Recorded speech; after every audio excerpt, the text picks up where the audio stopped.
Assalamualaikum warahmatullahi wabarakatuh.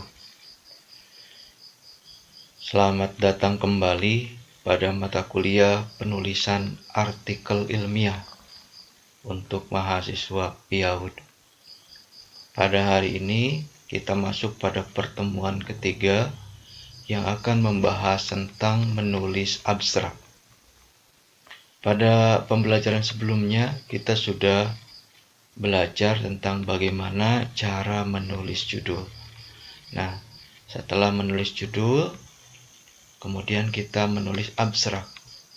Walaupun sebenarnya abstrak ini tidak ditulis setelah judul ya. Tetapi secara sistematis penulisan abstrak ini berada setelah judul. Oleh karena itu, didahulukan terlebih dahulu tata cara bagaimana menulis abstrak.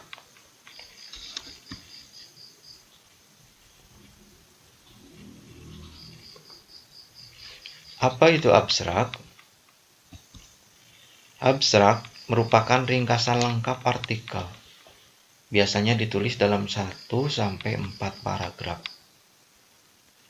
Abstrak itu menggambarkan keseluruhan artikel, dari mulai latar belakang atau pendahuluan, kemudian metodenya apa, kemudian data yang diperoleh dari lapangan apa, kemudian diskusinya bagaimana dengan literatur-literatur yang sudah ada, sampailah pada kesimpulan dari artikel tersebut. Itu semuanya tergambar dalam abstrak. Sehingga kalau ada seseorang ingin mengetahui apa isi dari artikel tersebut, maka cukup dengan membaca abstraknya.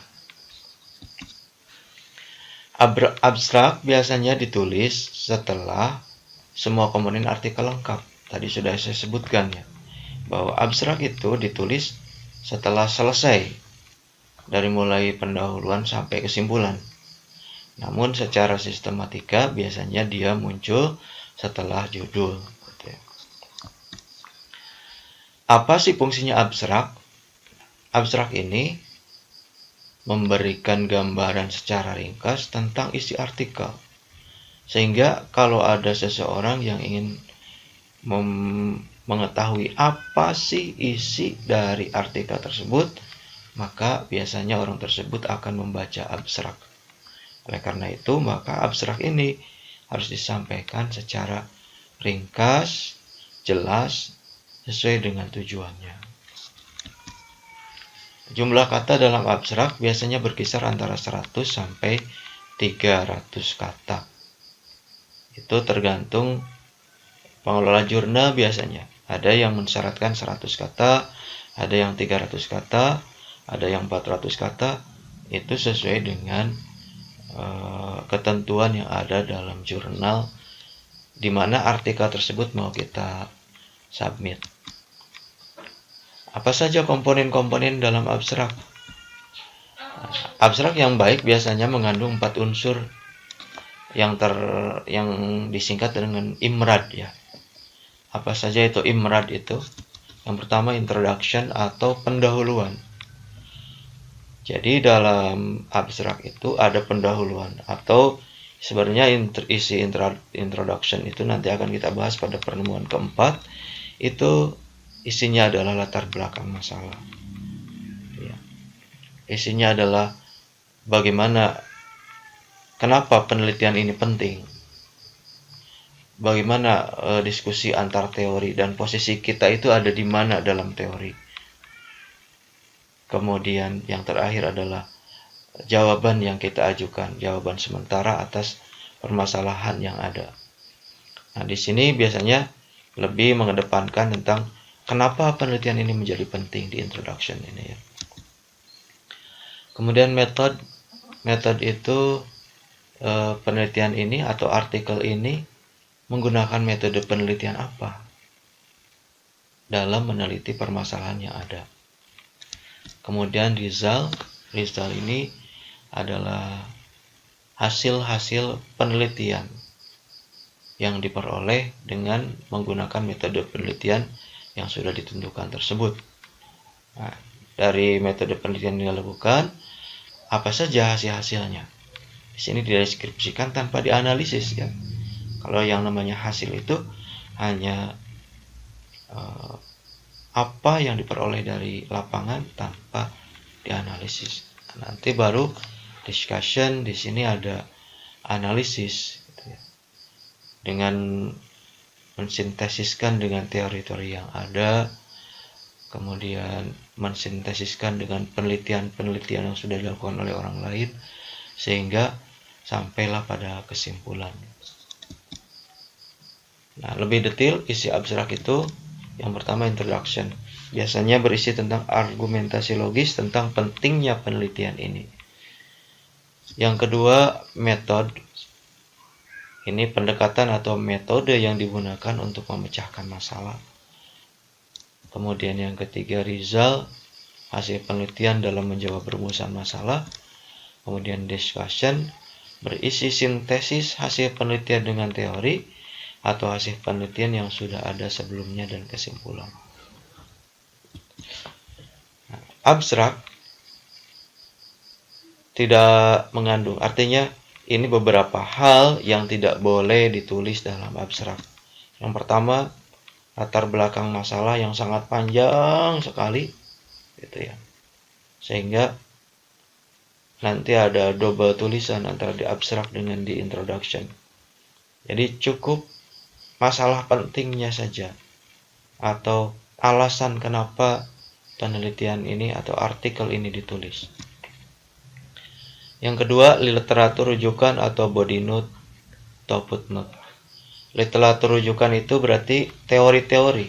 Jadi di abstrak ini tidak usah memasukkan lagi teori gitu ya. Misalnya kita menggunakan metode penelitian kualitatif. Kualitatif adalah gitu ya. Itu nggak usah. Jadi di abstrak ini tidak ada literatur rujukan, tidak ada teori-teori. Nah, begitupun di abstrak ini tidak ada body note dan tidak ada footnote. Jadi kita di sini tidak ada teorinya dan tidak ada body note, otomatis tidak ada body note ataupun footnote gitu ya. Kemudian yang ketiga, di abstrak ini tidak mengandung singkatan-singkatan atau kosakata-kosakata yang tidak bisa dipahami secara langsung oleh pembaca. Kalau memang itu singkatan, lebih baik dijelaskan saja, dipanjangkan saja singkatannya. Begitu. Jadi tidak ada singkatan-singkatan, tidak ada kosakata yang menurut pembaca ini sulit untuk dipahami. Apa maksudnya? Kemudian yang keempat, tidak ada ilustrasi, tidak ada tabel, dan tidak ada gambar. Jadi di sini murni semuanya adalah teks gitu ya. Tidak ada ilustrasi-ilustrasi baik dalam bentuk tabel ataupun gambar. Karena space-nya kan terbatas. 100 sampai 300 kata. Karena space yang sangat terbatas ini, maka kita harus memanfaatkannya sebisa mungkin agar 4 komponen yang tadi sudah disebutkan, yaitu introduction, kemudian methods, kemudian result, kemudian discussion, itu bisa muncul dalam abstrak, walaupun dengan ditulis dalam satu kalimat gitu ya. Ini ketentuan lain dalam menulis abstrak. Setiap unsur dalam abstrak diungkapkan dalam kalimat yang jelas, singkat, sehingga abstrak tidak terlalu panjang. Tadi sudah saya sebutkan ya, space-nya yang terbatas antara 100 sampai 300, maka di sana harus singkat tetapi jelas gitu ya. Jadi singkat sekaligus jelas dan menggambarkan isi dari artikel tersebut. Nah, abstrak hanya berisi teks, tidak ada ilustrasi-ilustrasi gambar ataupun tabel. Abstrak biasanya menggunakan kalimat aktif, bukan kalimat pasif. Kalimat aktif itu berarti yang mengandung subjek, predikat, objek. Nah, bukan kalimat pasif. Kalau kalimat pasif itu biasanya dihilangkan subjeknya. Yang dikandung adalah objek dan predikat. Objek berubah menjadi subjek gitu ya. Nah, jadi biasanya di abstrak ini menggunakan kalimat aktif yang mengandung subjek, predikat, objek. Nah, ini sistematika penulisan abstrak. Kalimat pertama biasanya mengandung latar belakang masalah dan tujuan penelitian. Sebenarnya bisa memilih gitu ya, apakah mau menggunakan latar belakang masalah atau mau menjelaskan tujuan. Karena dalam beberapa artikel ada yang memuat tentang latar belakang masalah. Nah, pada artikel yang lain ada yang langsung penelitian ini bertujuan untuk gitu ya. Tapi bagusnya adalah memuat kedua-duanya. Ada latar belakang masalah, kenapa penelitian ini dilakukan, kemudian apa yang mau dilakukan dalam artikel ini. Kemudian kalimat kedua menjelaskan tentang metode penelitian, kalimat ketiga menjelaskan tentang hasil penelitian, dan kalimat keempat menjelaskan diskusi dan kesimpulan. Kadang di kalimat keempat ini diskusinya tidak muncul, tetapi yang muncul adalah kesimpulan. Mungkin karena keterbatasan ruang tadi ya, 100 sampai 300 kata, diskusinya hanya diungkapkan dalam satu kalimat saja, bahkan ada yang hanya menyampaikan kesimpulan saja. Tidak apa-apa ya, karena kesimpulan itu sebenarnya berisi tentang ringkas, hal yang ringkas dari diskusi itu sampai pada kesimpulan. Kalau ingin lebih jauh bagaimana diskusinya, kita bisa membaca keseluruhan artikel tersebut begitu. Jadi kesimpulan bisa jadi trigger untuk membaca keseluruhan dari artikel tersebut. Nah, ini kata kunci ya. Setelah abstrak biasanya ada kata kunci. Kata kunci merupakan kata-kata yang mengandung konsep pokok yang dibahas dalam artikel. Biasanya sih kata kunci ini berupa variabel-variabel yang diteliti dalam artikel tersebut. Jadi kalau ada, nanti kasih contoh ya. Nanti akan saya kasih contoh artikel dan bagaimana dari judul hubungannya dengan kata kunci. Kemudian kata kunci mengandung thesaurus bidang ilmu masing-masing. Thesaurus itu sendiri adalah buku referensi berupa informasi tentang berbagai perangkat konsep atau istilah dalam berbagai bidang kehidupan atau pengetahuan. Jadi kata kunci ini mengandung ilmu gitu ya. Ada ilmu, ada konsep yang dikandung dalam kata kunci tersebut. Sebagai contoh misalnya, kalau saya mengatakan motivasi belajar, maka itu ada ilmunya, ada teorinya, ada konsepnya. Oleh karena itu, kata kunci itu harus mengandung thesaurus bidang ilmu masing-masing atau informasi-informasi tentang berbagai perangkat konsep yang berkaitan dengan kata kunci tersebut. Ya, kalau tadi motivasi, berarti nanti ada pengertian motivasi, ada faktor yang mendukung motivasi, jenis-jenis motivasi, kemudian hal-hal lain yang berkaitan dengan motivasi. Itu ada maka motivasi bisa dijadikan kata kunci karena mengandung thesaurus bidang ilmu. Kemudian kata kunci digunakan dalam pengindekan artikel. Artikel ini akan diindeks berdasarkan kata kuncinya. Kalau kita membuka Google Scholars, misalnya kita mencari motivasi belajar, maka mereka akan mencari artikel-artikel dengan kata kunci motivasi belajar. Jadi kata kunci ini akan digunakan untuk mengindeks atau pencarian artikel. Nah, jumlah kata bervariasi dari 3 sampai 6 kata. Sesuai kebutuhan saja ya untuk menulis kata kunci. Kemudian pengurutannya dari yang spesifik ke yang lebih umum. Jadi pilih dulu ini variabel mana yang lebih spesifik. Misalnya begini. Motivasi belajar, kemudian pembelajaran bahasa Indonesia, atau kalau di PAUD ya, motivasi belajar dengan yang mudah dulu ya, motivasi belajar dengan pembelajaran bahasa Indonesia. Maka konsep pembelajaran ini lebih luas daripada motivasi. Oleh karena itu maka motivasi dulu baru pembelajaran bahasa Indonesia. Nah, ditulis dalam satu baris ya, jadi jangan terlalu banyak ya. Cukup 3-6 kata saja. Nah, itu beberapa penjelasan tentang menulis abstrak. Nah, untuk lebih jelasnya, mari kita lihat contoh abstrak ya. Ini saya sudah download dari 2 jurnal ya. Baik, ini yang pertama dari jurnal Tarbiyatul Aulad. Ini jurnalnya Prodi PAUD IAID Ciamis ya. Jurnalnya PAUD IAID Ciamis, Tarbiyatul Aulad.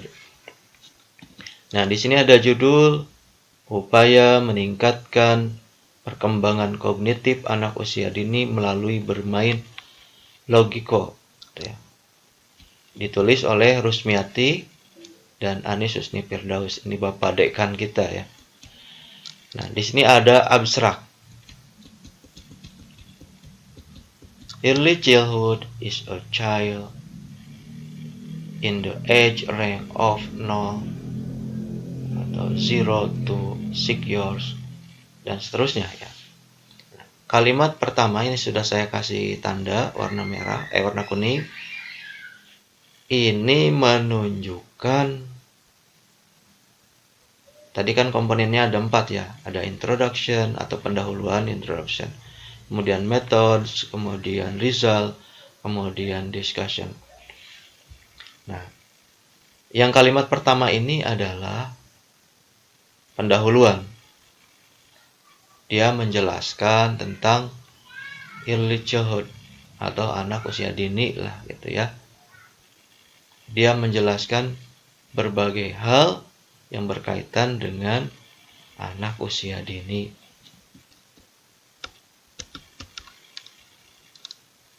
Yang dikaitkan dengan perkembangan kognitifnya.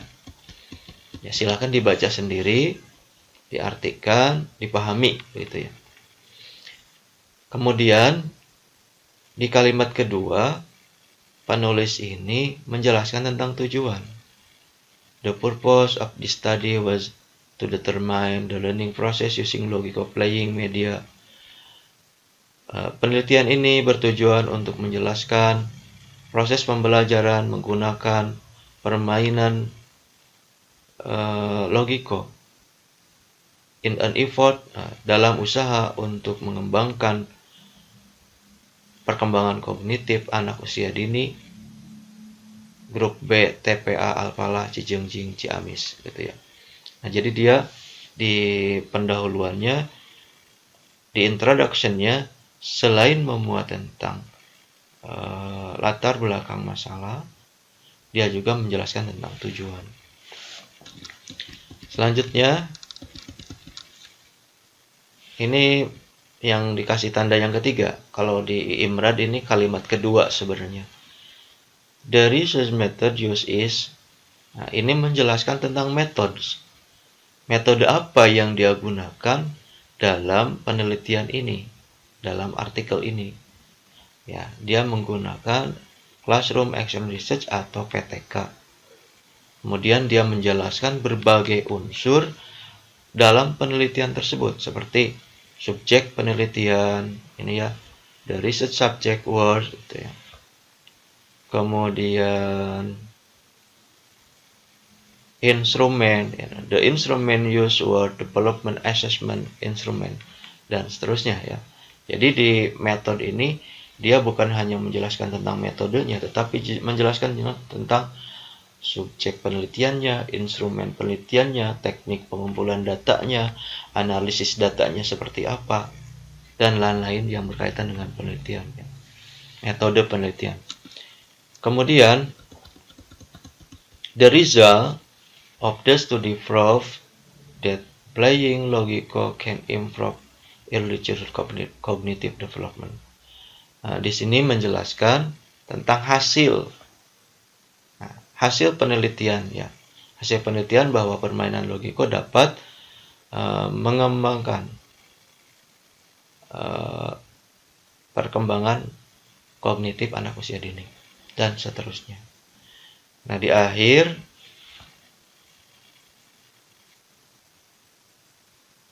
dia memberikan kesimpulan. In the logical game, to improve early childhood cognitive development, a teacher is recommended. Dia memberikan kesimpulan bahwa ketika seorang guru ingin menggunakan logical game untuk mengembangkan perkembangan kognitif anak usia dini, maka dia harus melakukan persiapan yang matang supaya pelaksanaannya menjadi lebih baik, gitu ya. Walaupun sebenarnya ini gak terlalu menunjukkan kesimpulan ya. Dia hanya menyampaikan result saja, dan dari result itu dia menyimpulkan bahwa untuk menggunakan logical game ini perlu persiapan yang baik sehingga nanti dalam prosesnya bisa lebih baik. Kemudian di sini ada keyword.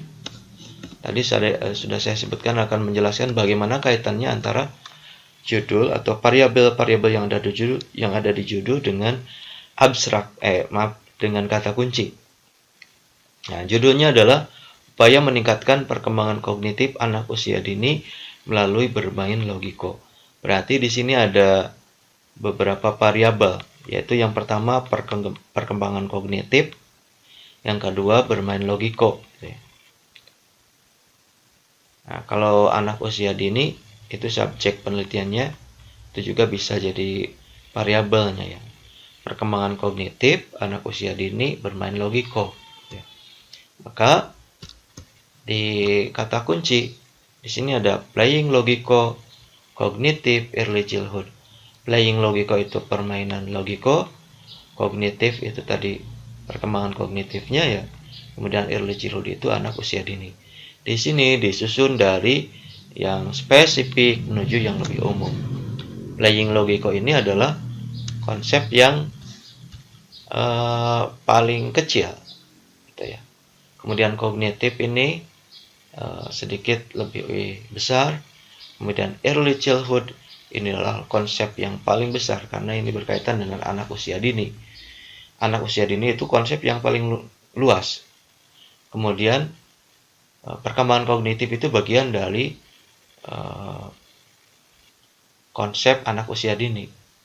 Playing logiko itu bagian dari konsep pengembangan kognitif, gitu ya. Playing logiko itu satu konsep yang kecil yang merupakan bagian dari metode untuk pengembangan kognitif anak. Nah, ini dari Tarbiyatul Aulad ya. Kita akan lihat contoh artikel dari luar IAID ya. Ini ada jurnal PAUD Tambusai ya. Judulnya peningkatan kemampuan kognitif anak dalam kegiatan berhitung dengan permainan dadu TK Mutiara Pekanbaru. Kalau di sini ada berapa variabel? Yang pertama kognitif, kemudian berhitung, kegiatan berhitung, kemudian permainan dadu ya. TK Mutiara Pekanbaru itu subjek penelitiannya ya. Abstrak ya. Kita ke abstrak dulu sebelum ke kata kunci. Di sini abstrak. Tadi IMRAD ya, Introduction, Method, Result, Discussion. Di sini peneliti ini yaitu Bapak Joni itu ya memulai dengan introduction. Kemampuan kognitif anak dalam berhitung masih sangat rendah. Oleh karenanya perlu dilakukan upaya lain dalam meningkatkan kemampuan anak tersebut.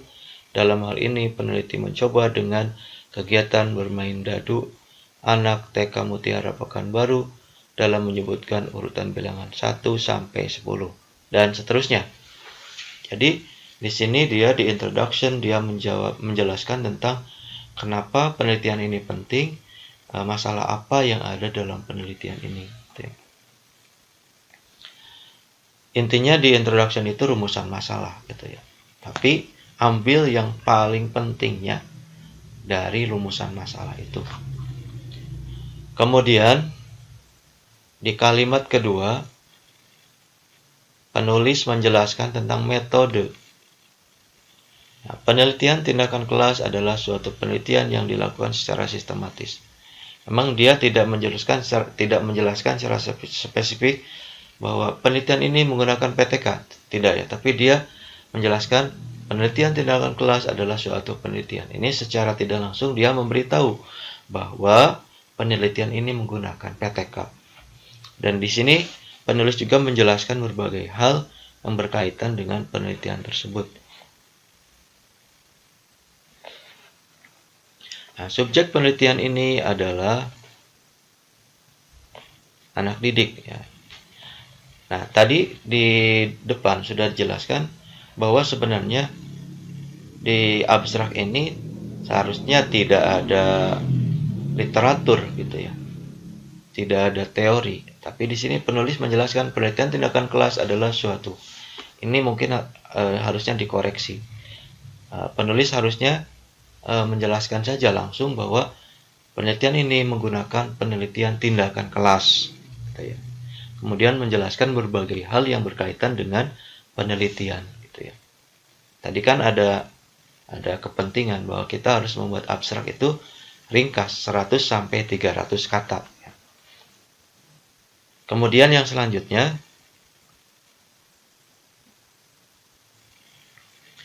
menjelaskan result. Ini kalimat ketiga ya. Berdasarkan kegiatan pembelajaran pada anak melalui permainan dadu pada siklus kelima terjadilah peningkatan. Dan seterusnya. Di sini penulis menjelaskan tentang hasil penelitian yang dilakukan dengan menggunakan PTK di atas. Dia menjelaskan bagaimana peningkatannya dari mulai siklus kelima, berapa persen peningkatannya, dan seterusnya. Ya. Kemudian yang terakhir, discussion. Dalam discussion ini, dia menyimpulkan. Dari penelitian yang telah dilakukan, dapat disimpulkan bahwa kemampuan berhitung anak didik meningkat dari prasiklus ke siklus 1, kemudian siklus kedua secara signifikan dengan media dadu di TK Mutiara Pekanbaru, dan seterusnya.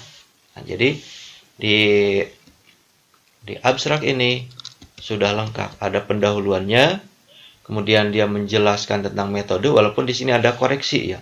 Seharusnya penulis tidak menyampaikan teori atau kajian literatur di abstrak ini. Kemudian menjelaskan hasil, kemudian menjelaskan discussion atau kesimpulan. Nah, selanjutnya kita ke kata kunci. Nah, tadi di sana di judul itu ada peningkatan kemampuan kognitif anak.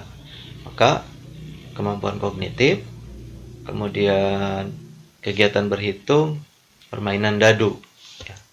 Coba kita lihat di bawah, kemampuan kognitif, kegiatan berhitung, permainan dadu. Nah, jadi variabel-variabel yang ada di judul itu kemudian ditarik menjadi kata kunci. Menjadi kata kunci.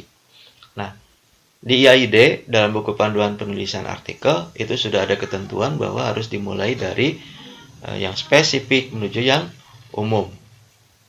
Nah, di sini mungkin kalau menulisnya di IAID ini akan dikoreksi. Jadi harus dimulai dengan bermain dadu, kemudian kemampuan kognitif atau kognitif saja, bermain dadu, kognitif, berhitung. Gitu. Karena konsep berhitung itu lebih luas daripada kognitif. Gitu ya.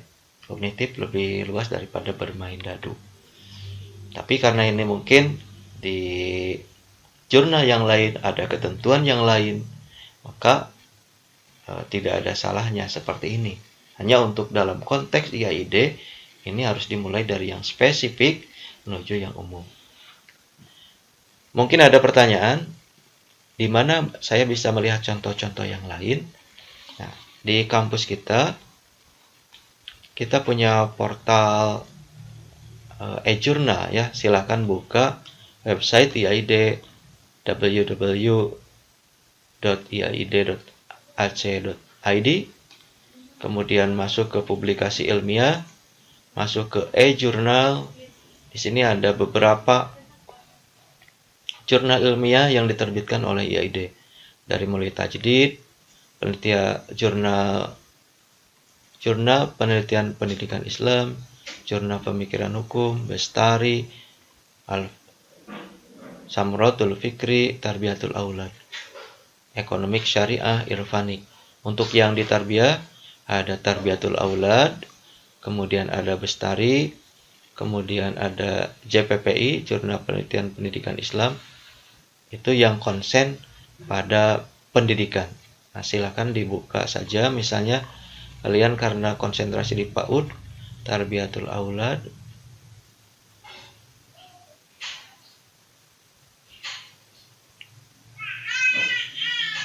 Ini agak lama ya, jaringannya agak lambat. Nah, di sini untuk covernya seperti ini. Kemudian ini jurnal-jurnalnya, silahkan dibaca sesuai kepentingan. Kalau mau contoh satu boleh dibuka. Di sini ditulis oleh Ati Sulastri, Saiful Millah, Fani Faujahani Funiam. Kemudian di sini ada abstraknya. Tadi sudah Bapak jelaskan bahwa abstrak ini adalah berfungsi untuk menjelaskan tentang keseluruhan isi artikel. Nah, maka di sini kita baca abstraknya dulu, karena memang sesuai dengan yang kita butuhkan. Boleh nanti kita klik PDF ini untuk mendapatkan full teks dari artikel tersebut ya. Silahkan dimanfaatkan portal penelitian ini, portal jurnal-jurnal ini untuk melengkapi kebutuhan penulisan tugas akhir, baik skripsi ataupun artikel jurnal. Baik, itu mungkin yang bisa Bapak sampaikan terkait dengan penulisan abstrak dan kata kunci dalam penulisan artikel jurnal. Terima kasih. Jika ada pertanyaan, silakan bisa disampaikan di Google Classroom atau bisa komen pada video ini. Assalamualaikum warahmatullahi wabarakatuh.